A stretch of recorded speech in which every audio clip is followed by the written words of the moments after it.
Let's go to Iowa, where the university has agreed to pay over $4 million to settle a civil rights lawsuit filed by 13 black student athletes who accused the university's football coaches of racism and bullying. The U.S. district judge called the athletes' allegations searing and said the case should move to trial on the remaining civil rights counts that were not dismissed. In addition to the settlement payment, the agreement also calls for implementation of a diversity plan in the university's athletics department and tuition support for former athletes who have not completed their undergraduate education.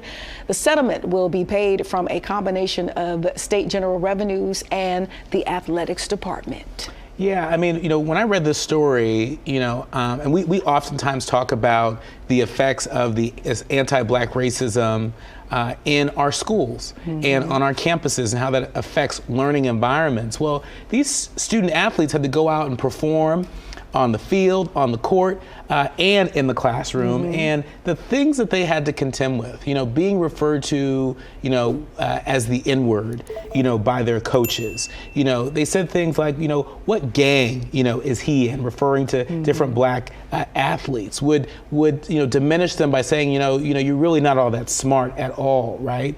Are you about to go rob a liquor store? I mean, some of the things that I read that were a part of what the U.S. District Court judge wrote, really hurt my heart, and I'm sure it would hurt the heart of a lot more people that knew about it, right? And, kudos to these young student athletes that had the courage to stand up, the 13 of them to stand up and to speak their truth and to call on this institution to be held accountable. And by the way, this is not the first time. There have been several other discrimination cases that have been brought against the University of Iowa. And so, I don't think, I don't put any stock in the coaches changing. They're going to be who they're going to be, diversity changing, whatever.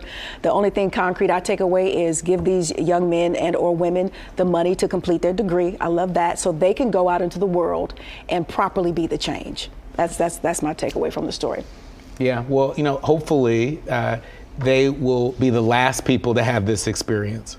Yeah.